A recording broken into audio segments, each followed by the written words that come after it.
Hopefully you did not eat too much food for lunch so that no one's going to be sleeping. And if some of you are given to narcolepsy, that's okay as well. My name is Tim Blackmon, and I am really looking forward to spending about an hour with you today, thinking with you and talking about what it means to preach in a secular age. And it is, I realize this is something that I've been doing for the better part of 20 years, but have really never talked to other preachers about it. This is really I've been thinking about it for a long time now. And so you're in a way, you're kind of the guinea pigs, and I'm curious to see what some of your experiences and settings have been like. But let's begin with the word of prayer this afternoon.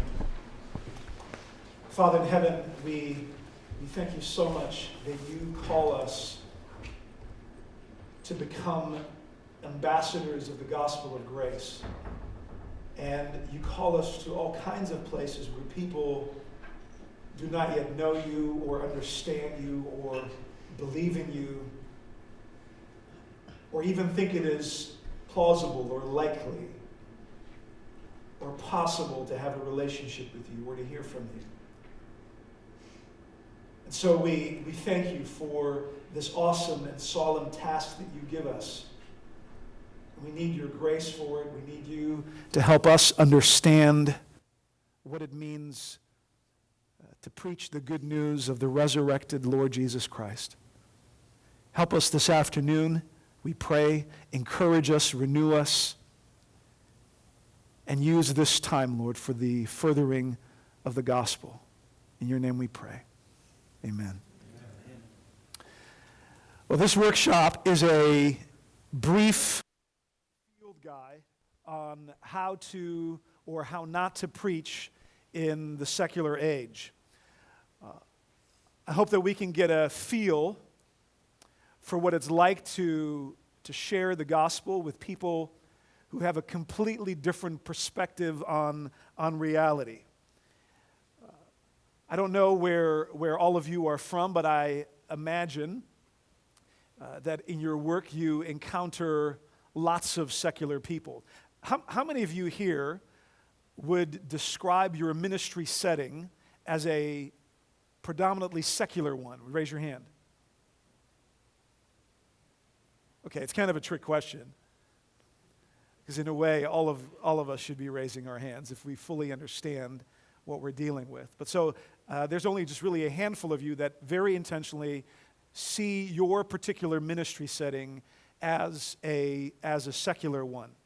One of the things that I want to do today is to think with you and to talk with you a little bit about what it's like to be secular, and to imagine and to feel and to kind of play with the worldview and the understanding of secular people.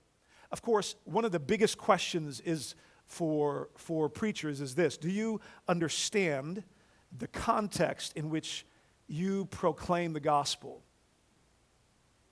How well do you understand it? Are you a student of the people who are not or not yet attending your church?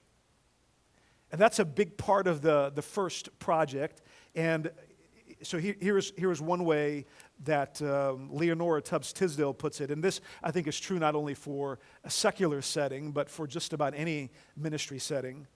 Good preaching not only requires its practitioners to become skilled biblical exegetes, it also requires them to become adept in exegeting local congregations and their contexts so that they can proclaim the gospel in relevant and transformative ways for particular communities of faith. And so that's really what I'm interested in. For your particular community of faith, I'm going to assume that because we live in a secular age, there's going to be some overlap with my experience in the Netherlands, or the previous one. Before that, I was in California as a church planter for 15 years, and before that, I lived in France for 3 years, all of which were incredibly secular, in similar, yet sometimes also in slightly different ways.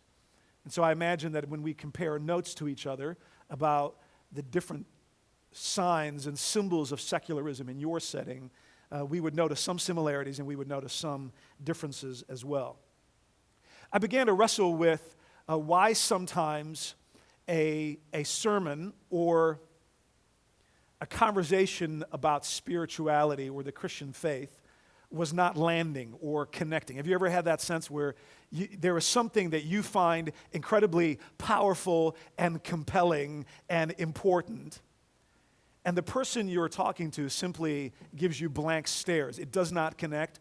They either don't understand or they simply do not care. And so I began to notice that for various reasons, the gospel was not accessible to them. They couldn't. There was this communication gap. There's this barrier where we're not talking the same talk.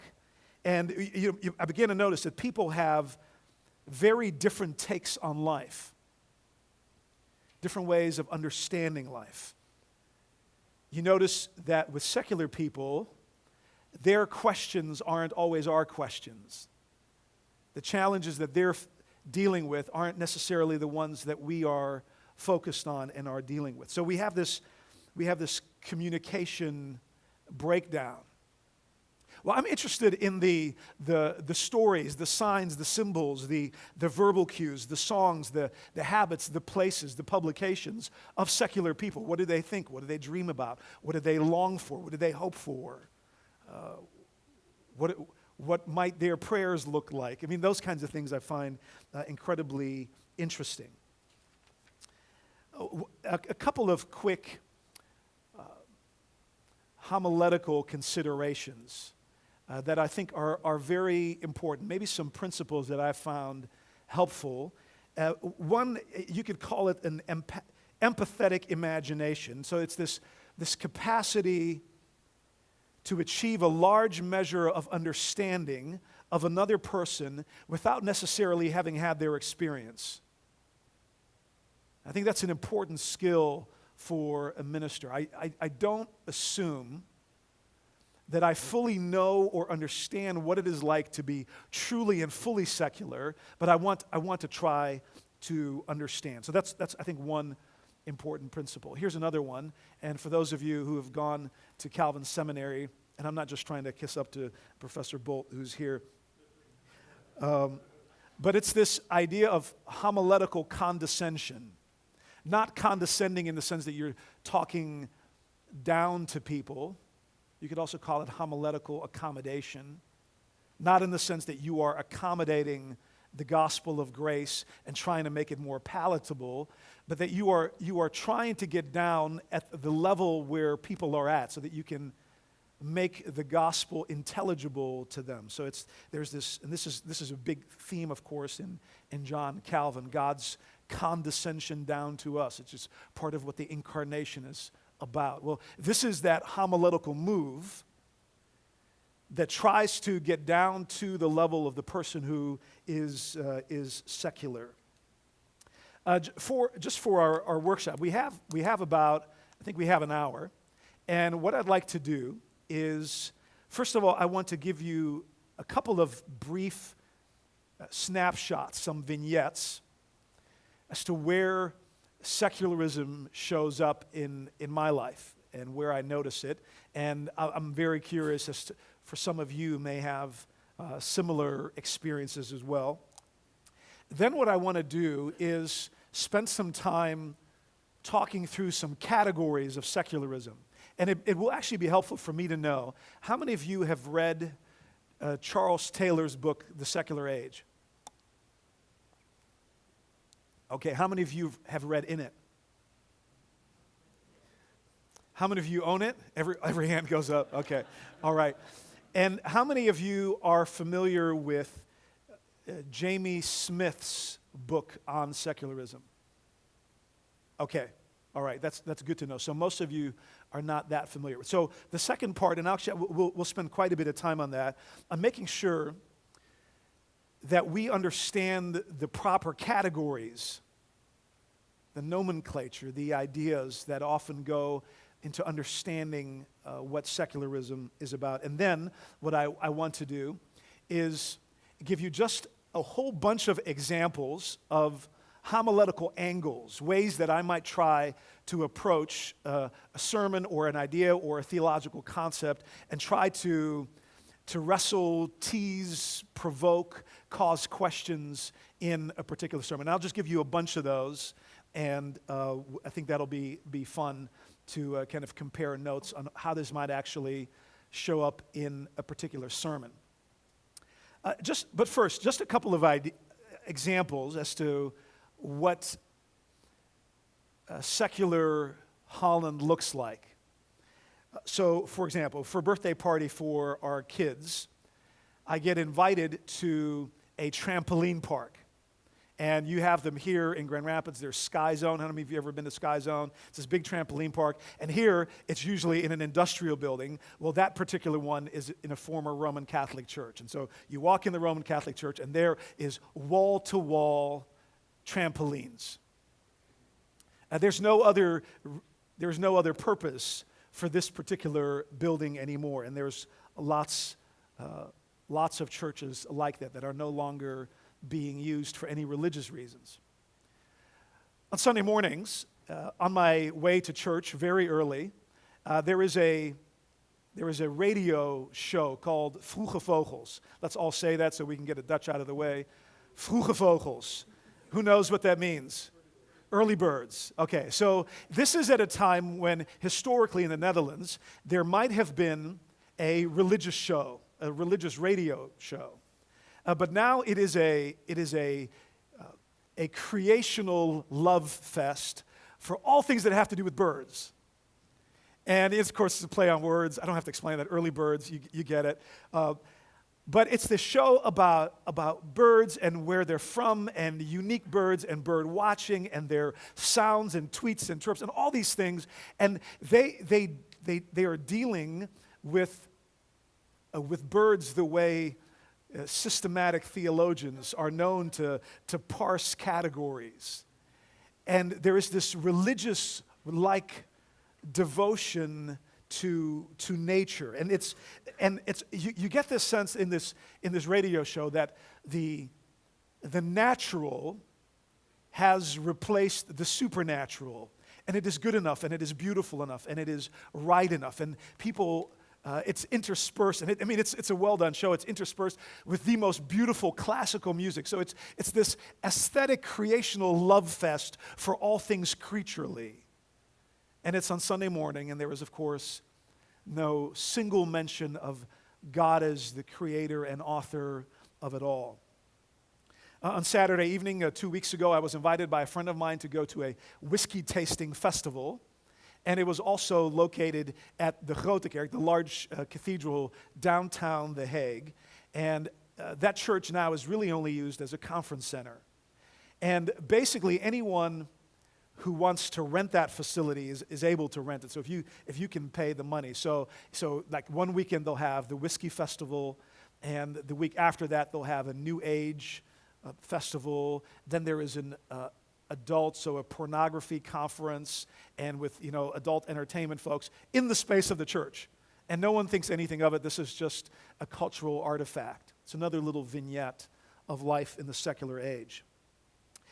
Here's another one, and this one comes a little closer to home because it is the new advertising campaign for a Protestant denomination. And these are actually the theological offspring of Jacobus Arminius. And here are some of the taglines for the radio spots that they've been broadcasting everywhere. My God lets me be me. My God allows me to think for myself.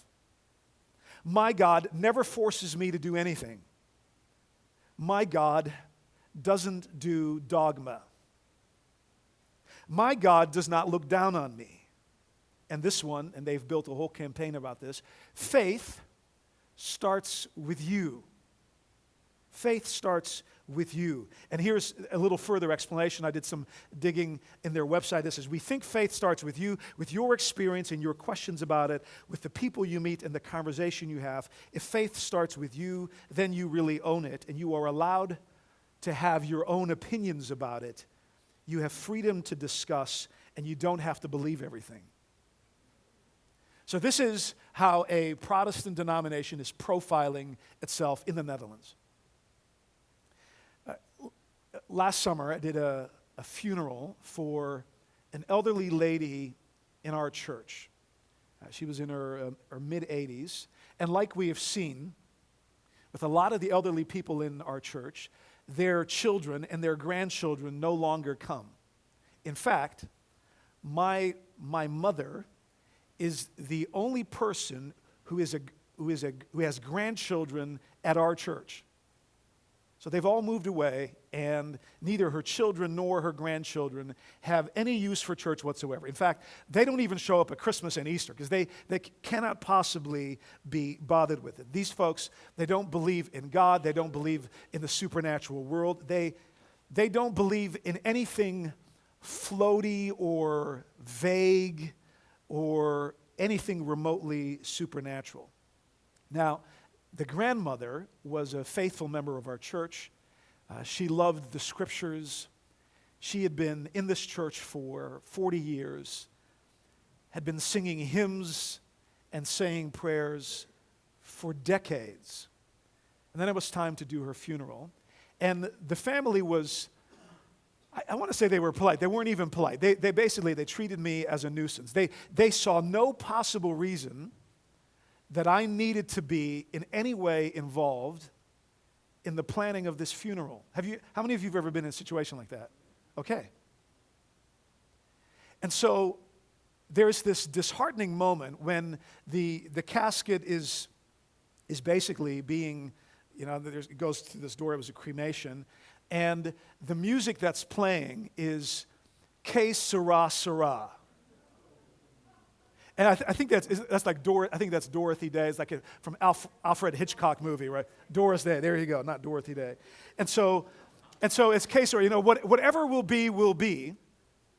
But then just before the door opens, the son gets up and he gathers himself and he wants to say a few last words of perspective on his mother's life. And he then begins addressing his mother as if she is still physically present and able to hear. And I'm sitting right there, like, okay, so he is now talking to his dead mother. And he begins talking about, you're in a better place. You're on the other side. And like, what's with the euphemisms all this? What other side? And so this is the kind of cross-pressured situation we are in. It is deeply secular, but there is still something. There is a remnant, there is a longing, there is some kind of eschatological longing of some sort that they can't quite deal with. And in that moment, he addresses his dead mother because there is no other way within his secular life that he knows how to cope with a moment like this. Can someone give me another possible vignette? What in some of your experience, in one or two sentences, where have you seen signs of secularism? Weddings? And what does it look like? Why is it secular? The women wear dresses the size of postage stamps. Okay, women wear dresses the size of postage stamps. Okay. They eat, they drink, they come in with sunglasses, they're on their phones, they want champagne before the ceremony, after the ceremony. Makes for an interesting wedding. Yeah, okay, so a wedding where everything, there's probably no mention of God or really no need for it. They're okay with you being there, I'm assuming? They come asking for these things, and then the process begins to try to. Okay. Yes. You had your hand up? I'm involved in some community organizing in Oakland, and we opened the sanctuary to a group that was planning a march for Martin Luther King Week. And there were 200 people, probably the average age was 28, 29, young adults planning this thing. And one of the stood up to do a roll call of events that were happening, and one of the women that stood up said, "I'm so-and-so from the Pagan Society of Oakland, and we represent the Greater Heathen Society of California." There you go. She's standing in front of the communion table, right? Okay. Yeah. Meeting, and then afterwards, she comes over to me and says to me, "Thank you so much for letting us come into this space, because no other church reaches out to this group of people who wanted to plan this event." Now, we're a mixed-race church, so Martin Luther King Jr. is big in our congregation. And Sure. it's kind of a no-brainer. But there, right in front of me, was like, okay, well, that's my population. Yeah. This is Okay. neighbors to our church. Yeah. Okay, that's a perfect example. My cousin is a pastor of an Anabaptist church in the Netherlands, and there was a group in the community that wanted to use the church building, and they were doing transcendental meditation and other New Age things. And my cousin, who's the senior pastor of the church, suggested to the consistory that maybe this was not the best use of the church facilities. And literally, here's what they said to him. Why are you concerned with this? It's none of your business. And by the way, why do we always get the feeling that you're proselytizing us? His consistory said that. Okay, so those are some, I'm sure that there's lots, I mean, I could give you hundreds more examples of that. But so one of the things that I am wrestling with is that secularism is a way of life. It is living as if God does not exist. Now, I'm assuming most of you are familiar with Tim Keller and his book, Reason for God. How many of you have read that or familiar? Okay, so many of you are familiar with that. So in that book, he takes very popular, what he calls defeater beliefs of people in New York, and he addresses those frequent doubts that skeptics and non-believers bring to religion. Of course, one of Keller's most provocative arguments is that all doubts, however skeptical and cynical they may seem, are really a set of alternate beliefs. And I think that's right. But one of the things that I noticed that, and this is something that I've learned from Jamie Smith in his book, How Not to Be Secular, is that when we're talking with secular people, we are not only dealing with their ideas. These are not only philosophical or intellectual or rational objections to the Christian faith. Their biggest challenge, their biggest obstacle is, in fact, is their lifestyle. It is the way they live. They live as if God does not exist, and it is deeply embedded into who they are. It is in their habits. It's in the way they spend their money. It's in how they do their weddings and how they do their funerals. It's in how they parent their children. It's how they communicate. It's what matters. It's what they dream about. It's what they envision the good life really is about. Secularism, I think, is more than anything, is a way of life. So it's not just what people are thinking, but it is also what people are doing. It's something that kind of quietly runs under the hood, as Jamie puts it. Here's a quote from his book, and I highly recommend some of the things that he's written. Frankly, it's a shame that John Whitley didn't think to hire Jamie to come and do this seminar, because it would be better. But here's something Jamie says. Often we talk primarily about the intellectual side, the rational and ideational components of secularism. We have to understand habits, the complex of inclinations and dispositions that make us lean into the world with a habituated momentum in certain directions. So it is a way of life, a fully integrated way of life, being in the world. It's your habit. So you could also say that it is a lived experience. And often what I find is that the people that I meet that are secular, they are actually secular without even thinking about it. It's not that they at some point have made a conscious choice to say, I am deciding to be pagan or completely secular, but it is something that is, it's in the air that we breathe. And this is maybe the most humbling thing that we can talk about. It's not just secular people who live as if God does not exist. I am also now a minister in a secular society, and frankly, if I'm honest, I am also just as tempted to be just as secular.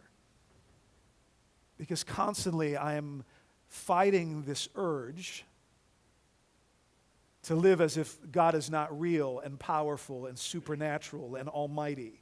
That is, of course, the temptation of unbelief. And so I realize that I am a secular preacher in a secular place, and I am frankly just as tempted to have secular habits and a secular lived experience. I am not an impartial spectator. And I think this is an important thing for us as ministers of the Word to realize, in ways in which secularism has left its mark on you, in ways you may not even realize or dare to admit. Smith also says we are now living in a spiritual supernova, a kind of galloping pluralism on the spiritual plane. And it's this new space where religion, certainly Christianity, is no longer one of many options. It's frankly no longer considered the major default option or a likely option. It's no longer plausible. And you'll hear Taylor and Smith often talk about plausibility structures. For people who are pagan or secular, it is no longer plausible to think that there is a God who is real, who has revealed himself, let alone has revealed himself in his Son, and that somehow his incarnation and resurrection are the cornerstone of human history. Those are no longer obvious moves for people. They're no longer even the most plausible moves for people to make. So you could say that unbelief in God is almost inescapable, because they think that religion is full of contradictions and ambiguities and obvious untruths. One radically new option in the marketplace of beliefs is what's often called exclusive humanism. So this is seen as a viable social imaginary, a way of understanding yourself that is purely self-sufficient humanism. In other words, there is nothing beyond the here and now of a human experience that is important or that truly matters. So there is no telos, there is no end, there is no eschatology.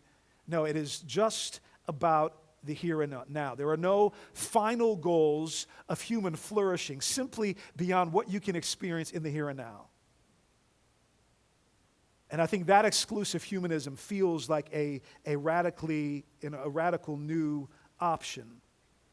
And I think this particular phrase is an important one. This next one, the secular life is lived in the immanent frame, is an important concept to get your head around. It's almost as if there is a glass ceiling over humanity, right? So we live right here in the human plane. We have relationships, we have some religion, we have music, we have play, we have universities, but there is nothing above it or below it. It's simply life in the immanent frame. Nothing supernatural, nothing truly spiritual, and this is the way a lot of people that I meet imagine the world really works. A few weeks ago, a friend of mine who owns a chain of coffee shops, not the coffee shops that you think of when you think of the Netherlands. I knew you went there. No, it's actual coffee that you can drink. He asked me, what are you preaching about tomorrow? And the next day, I happened to be preaching about the Trinity. And he's half Dutch, half Persian, and has literally never set foot in a church. He's 42 years old, but he's never set foot in a church. And so I'm trying to explain to him why I am talking about the Trinity on Sunday morning. And his reaction was very interesting. So I'm trying to explain it in my own words. And he says, why would you be interested in that? He says that completely does not connect with anything. He says, if you were to come to me and talk about becoming a better person, talk about morality, talk about civility, talking about changing the world or something inspiring like that I could connect with. And so here is a guy who simply is uninterested in the God question. It doesn't faze him. We're good friends, but it simply does not faze him. He's not interested, it's not compelling, and it's not fascinating even to him. And so now there's this disconnect, because I'm planning on preaching to that on Sunday, and I've actually invited him to come and listen, and of course he does not show up. I've given you here just a quick snapshot of this ongoing debate, and it's kind of a debate between Charles Taylor and some of the new atheists. And it's kind of interesting. Charles Taylor, one of the things he's saying is that, well, secular people are actually missing out on something. It is a narrow experience, and it is a disenchantment. And then there's a lot of the secular people are saying, for example, Thomas Watson is saying, well, no, actually, we're not impoverished. We live incredibly rich lives. I don't know how many of you have seen the book, The Age of Atheists? Okay, so it's in the bibliography, but look at that quote on the page. The Age of Atheists will concentrate instead on the other, in some ways braver souls, who instead of waiting and wallowing in the cold, dark wastelands of a godless world, have devoted their creative energies to devising ways to live on with self-reliance, invention, hope, wit, and enthusiasm, who in Wordsworth's words, grieve not, rather find strength in what remains behind. So they're saying we're not missing out on anything, because there is a rich and courageous tradition of atheists who love the arts and who love civility and who love morality for all kinds of other non-supernatural reasons. So anyway, but that's a little bit of an intramural debate. Of course, Watson would say that the reason why we're not missing out on anything is that life here in the immanent frame has intrinsic meaning. That's why you can have the early bird creation love fest show, because it's beautiful enough, it's big enough, it's good enough, and it deserves to be there, and it deserves to be explored, and nothing else beyond that is needed. One of the things that I often run into, and I'm not sure if you've noticed that religion is now often treated by secular people as a sociological phenomenon. It's something that we human beings just do. We're somehow religious creatures. And there is a famous Dutch preacher, and every single time I talk to a Dutch person, they quote this guy. His name is Harry Kuitert, and he says, all talk about above comes from below. Even the talk that is said to be from above is from below. Alles wat wij zeggen over boven komt van beneden. Everything we say about God or the supernatural is actually from within the human person. It is the figment of our sociological imagination. That's, I think, a very popular way of dealing with religion. It's also seen as a psychological necessity. They'll say, well, in poor countries where people are afraid for their livelihoods, well, that's where religion's going to be more popular, because it gives people something to hold on to. I do find that a lot of folks are okay with religion as long as it makes this world a better place. So it is seen as a temporary, moralizing, civilizing measure, but it is now no longer necessary. And certainly in the Netherlands, people understand the history of the country that way. It used to be such a deeply religious country where, all the stores were closed on Sunday morning or all day Sunday through Monday noon. And, there was this deep religious background. And that was good for a reason, because it helped us become more moral and civilized. But now we've grown up. You know, when we were toddlers, when we were children, we needed the moralizing, civilizing influence of religion. But now, you know, we've kind of found our way, and we live in this civilized society, and we really no longer have any need for morality.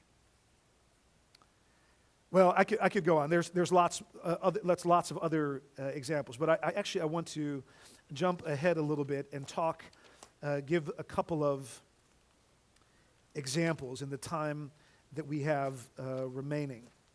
The one thing that you do notice is that there are all these cross pressures, is I think what Jamie calls them. So people are secular, but there is still this question, is this really all there's to it? There's still a fascination with spirituality. If you host a class on mindfulness, people will show up. If you go to the funeral, there is that sense of, well, maybe there is something more. Maybe there is something on the other side. So I don't find it often very consistent. So what I want to do next, actually, let me stop there a minute and see if you have any questions so far about some of those basic categories of secularism before we go to the last part. I don't know about the question. It was just when you were giving your example about that funeral last week, you did a graveside service, and the son of the person who was being buried, and he says, keep the service, take away the religious stuff, but keep the spiritual tone. Yes. And so I'm thinking a little bit like, John Kelton talked about everyone has a sense of the divine. Yes. So some of your examples, too, I'm thinking there is something still there. Yes. How do we tap into that? Yes. Like, how do we point to people and say that you're giving evidence of the sense of the divine in you? Can you see that? Right. Yeah, I mean, I think that's we're gonna talk about that here in a minute. So how do you connect with wherever they are? There's still something there. There's a remnant. There's still a residue. And without even going into too much theological detail as to where that residue comes from, is that the sensus divinitatis, or is that a sociological phenomenon? Let's leave that aside, but let's connect with where they are at. I think that's an important place. So even listening to them and trying to ask, I mean, I love just asking more questions. Say, tell me more. Why on the one hand you say that you're kind of done with the spiritual side, but there's still something. Explain that to me. And I think a lot of those questions can be helpful. So what I want to do in the time that we have left is give you a bunch of different angles, examples of how you might provoke, confront, question, beg, entreat, implore, excite, bother, disrupt, confuse, question, cause wonder, promise, affirm, proclaim, and announce in the communication process of gospel preaching. And I'm not at all suggesting that these would work everywhere in all settings, but these are things that I have tried, and somehow I find them to be good conversation starters. Now, of course, the deep assumption here is for our time together that most of you are preaching with some regularity, but this is not limited to preaching. I think this is any time you have a conversation or communication with someone who either in the pew or in a coffee shop or in the neighborhood who is not yet a follower of the Lord Jesus Christ and who lives in the secular age. So the one thing that I think we have to be very clear about is what the gospel really is. And I have learned, I'm a huge Gerhardus Voss fan, and one of the things that he keeps reminding us of is that the gospel is eschatological. Look on that page, so preach the gospel. The gospel is eschatological. In his sermons at the Princeton Seminary Chapel, he said this: "Nor should we forget that an excess of interest in the present life, when shown in the name of religion, is apt in our day to be a symptom of doubt or unbelief in regard to the life to come. And there is an ineradicable desire for the complete, absolute possession of and satisfaction with God, such as within the present world is impossible. And all religion that has ceased to set its face towards the celestial city is bound sooner or later to discard also all supernatural resources in its endeavor to transform this present world. The days are perhaps not far distant when we shall find ourselves confronted with a quasi-form of Christianity, professing openly to place its dependence on and to work for the present life alone. A religion, to use the language of Hebrews, become profane and a fornicator like Esau, selling for a mess of earthly pottage its heavenly birthright. Voss tells us how not to preach in the secular age. He says, we don't start with this shared, exclusive focus on the here and now, because that is already the deep assumption of secular people. And we have to realize that what we are dealing with in the gospel is that it is supernatural and eschatological. Now, often the temptation, of course, in talking to secular people is to try to make the gospel sound helpful. So, some pastors may conceive of of a seeker-sensitive sermon that is sensitive to people who are seeking as, well, let me help you figure out how to make the most of your marriage. Or here are 5 tips and techniques to communicate with your children. Or here's why money matters. And they are all things right here in the immanent frame, and they are obvious connections to people who are secular. But if we forget that the gospel is supernatural and eschatological, we are actually giving secular sermons. So that's, I think, a big emphasis of Gerhardus Voss. Here, from another voice, Alexander Schmemann. I don't know if you're familiar with him, Greek Orthodox guy. And this is a kick in the pants. This right here is worth the price of admission. My friend who said, I have no interest in the Trinity, I just want you to give me something helpful. Okay, check out what the Greek Orthodox says. Acceptance of secularism means, of course, a total transformation of religion itself.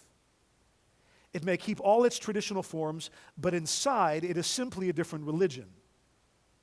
In secularism, when it approves of religion and even declares it necessary, it does so only inasmuch as religion is ready to become a part of the secularist worldview, a sanction of its values and a help in the process of attaining them.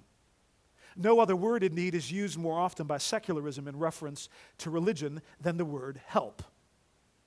It helps to pray. It helps to go to church. It helps to belong to a religious group.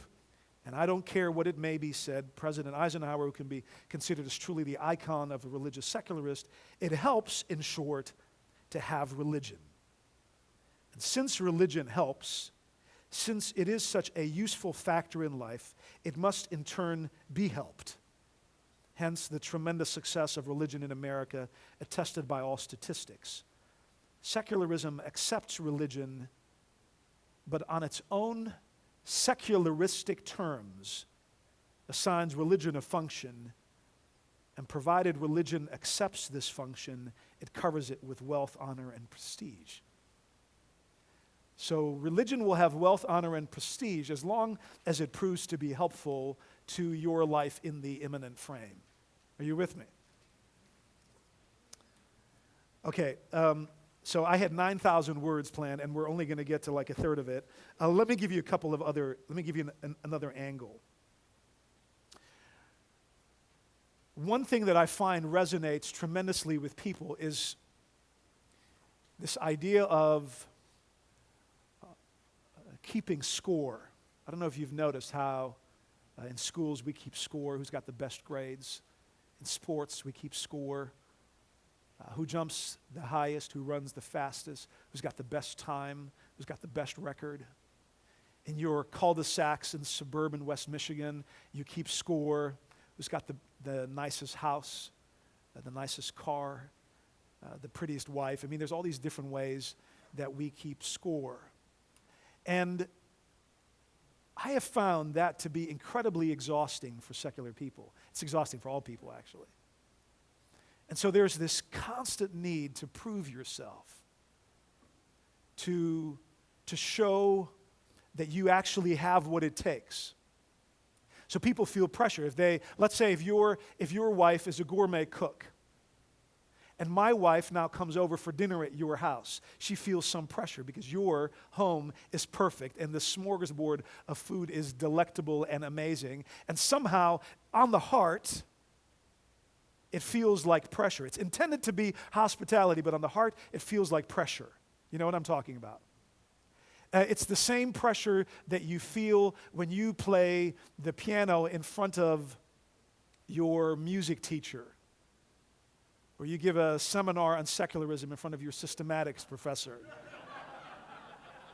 or you take your shirt off in front of the swim team, right? So it could be a wonderful experience, but on the heart, it feels like you don't quite measure up. So one of the things a vignette in a sermon or an angle in a sermon might be about this idea of scorekeeping. And I've found Robert Farrar Capone interesting. Here's an excerpt. I used this in a sermon, and I think it was entitled something like the end of scorekeeping. And here's what he says. I said, grace cannot prevail until law is dead, until moralizing is out of the game.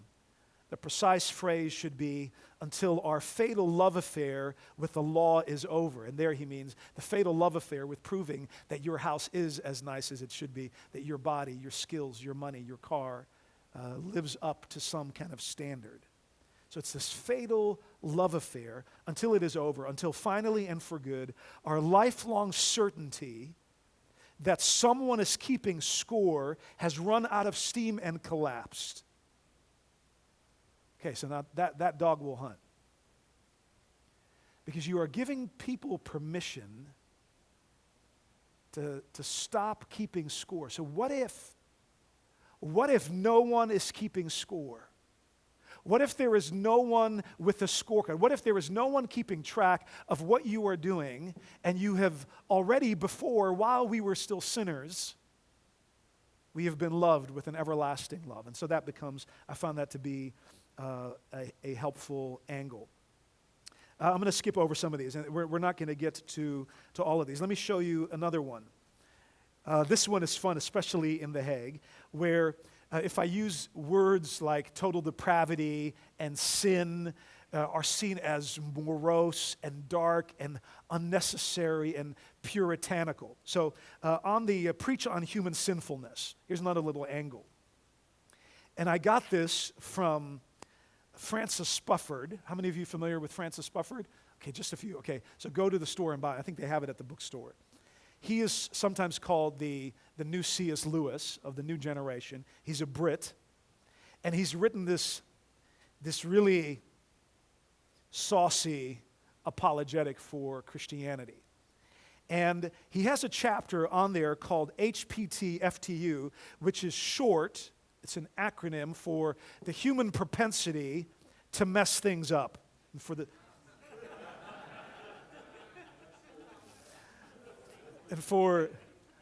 the sake of the video, okay, so my secular friends have no patience for any talk of sin or immorality, but they notice this uncanny ability to mess things up.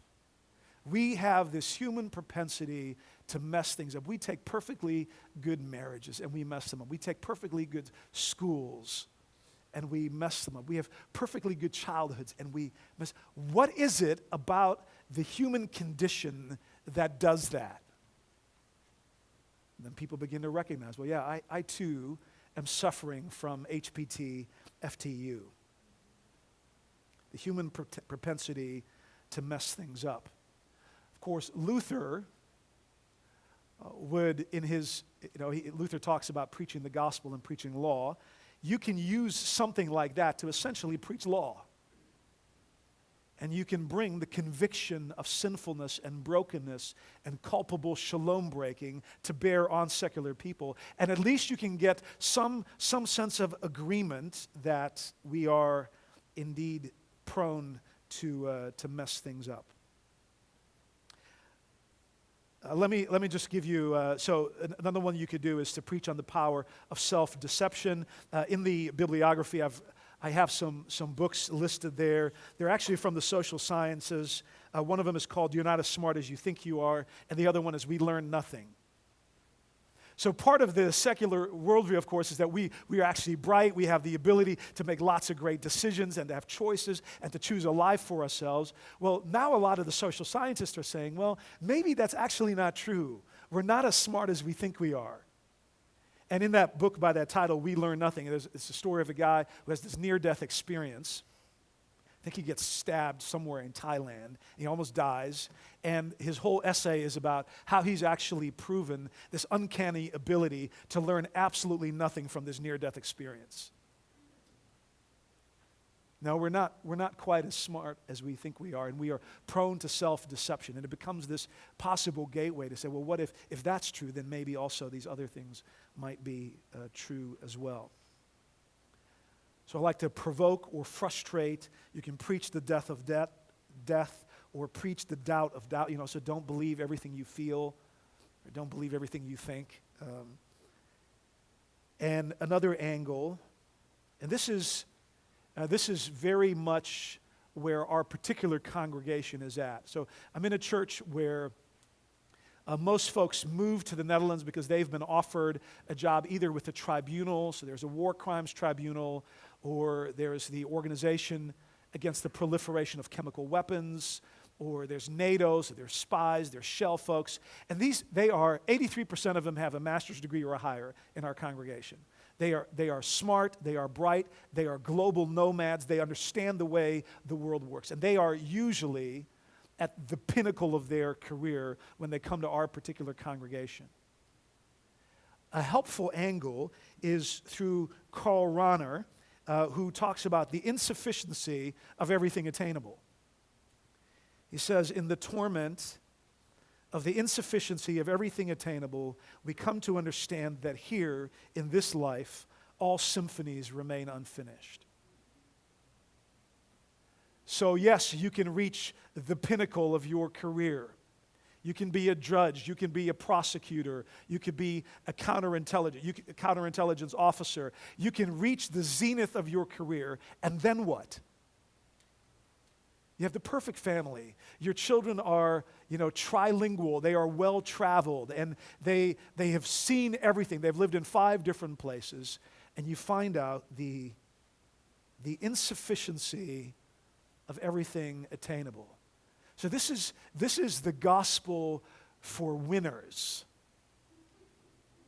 And all of a sudden you come with this slant that instead of preaching this gospel of glory that's focused on the next big thing and having your best life now and making the most of your life, is to say, no, even your greatest accomplishments, they may not be enough, and they will prove to be insufficient.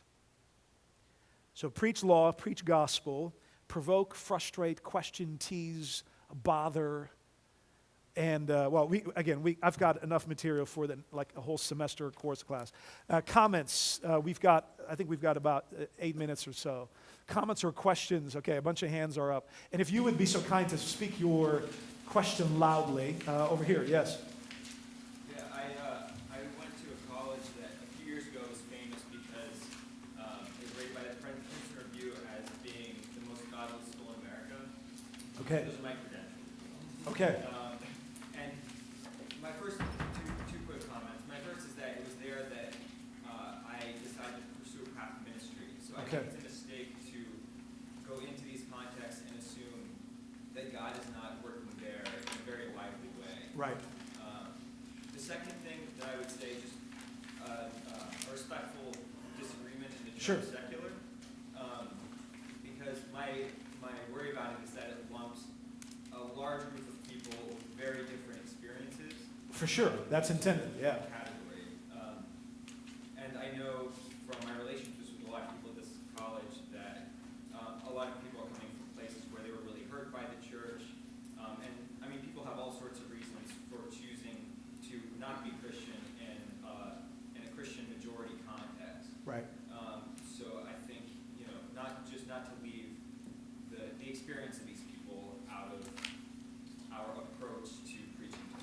sure. Yeah. So all of that, of course, is deeply implied that this is in the context of long-term, patient relationships with people who are like this. In a non-judgmental, hospitable, but very, very clear and passionate way. But yeah, for sure, I think we have to find out why is it that they are the way that they are, which often I find they've not necessarily thought about themselves. I saw another hand up here, yes? Has anyone compared wisdom literature with this approach? The sense of our faith has failed, but we're going to connect. All is vanity. Yeah. Why try for the next victory? Yes. That's going to turn to Yeah. dust. That sense of never saying, thus saith the Lord, never. Yeah. Go through all those themes of your life and the like. Yeah. It seems the wisdom literature. I think you could easily add that to the list. Absolutely. Yes. Yes. When you were talking about gospels eschatological, there's a guy by the name of Christian Smith, Yeah. who is saying our kids are hearing something called moralistic therapeutic deism, which Yeah. is it's nice to be nice and it's good to be good, and that's Yeah. not it. Yes. So, I mean, to me, this really connects with that. There's a discussion or a criticism of Taylor that I've heard that is basically, at least the way I understand him, and I certainly could get it wrong, he's saying that the supernatural has kind of collapsed into the secular age. There's this echo of heaven, Yeah.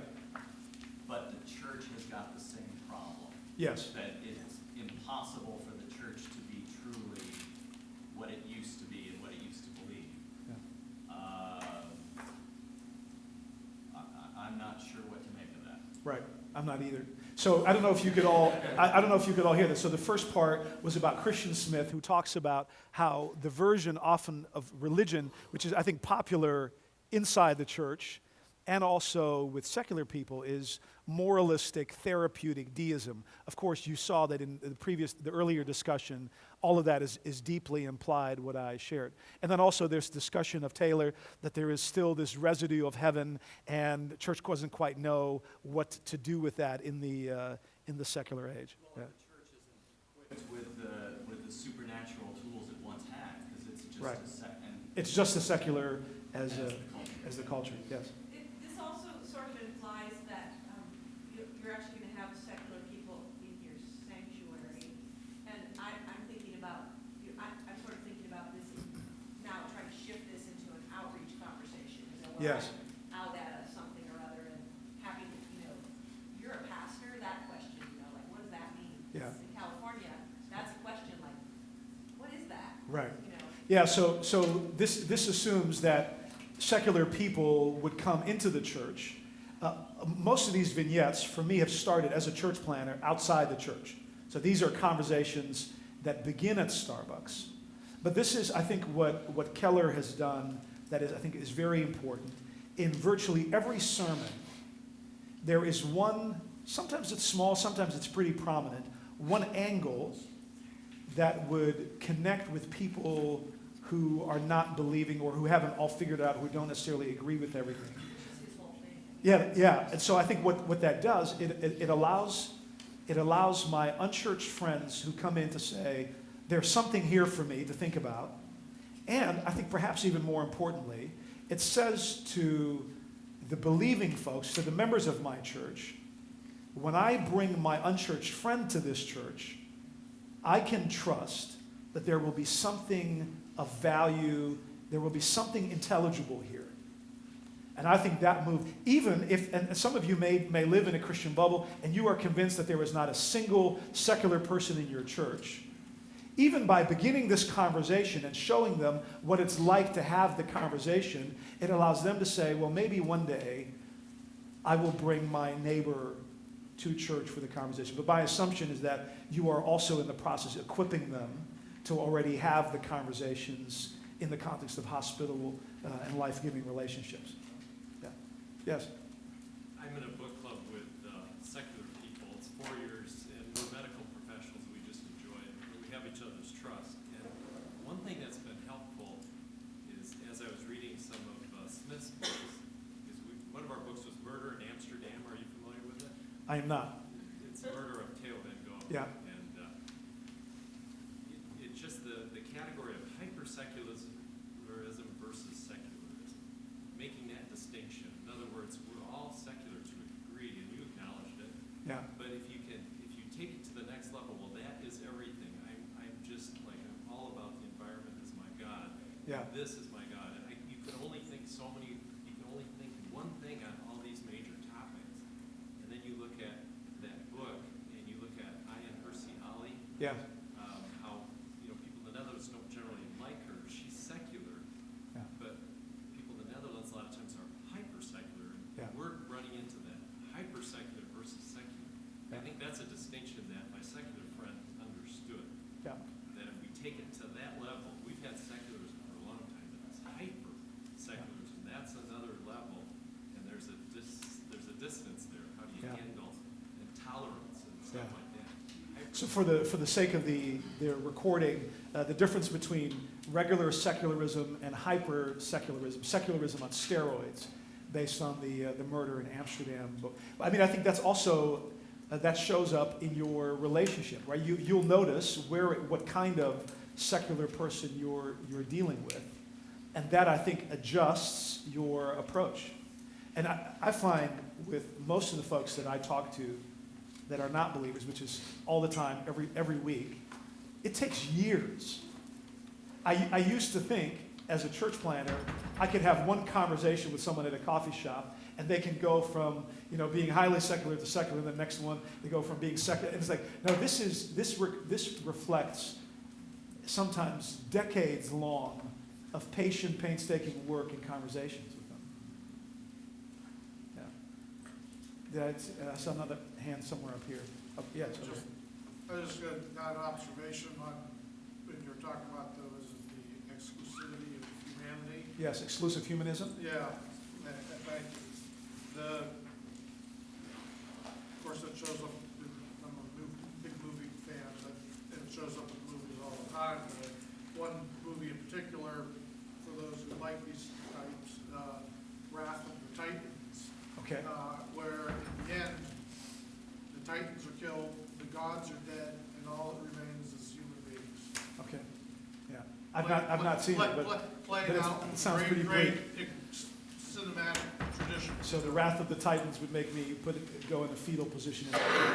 Well, friends, I'm afraid our time is up. So one thing that I recommend you do is to take a look at the book list at the end. There's lots of really thoughtful, helpful, fun, thought-provoking angles, from Luther's Bondage of the Will to Francis Spufford. And let me say a brief prayer, and then we'll be dismissed. I can for a small fee. Yes. Father in heaven, we thank you for the massive task that you've entrusted to us. We thank you for the gospel of the Lord Jesus Christ. We thank you that you've revealed yourself and made yourself known in your word and in your Son. We pray that we may fitly proclaim this gospel, not only from our pulpits, but across neighborhood fences and driveways and coffee shops and everywhere we go. May we not only speak the ideas of Christianity, but above all, may we live and embody the love of the Savior who gave his life. In your name we pray. Amen. Thanks so much.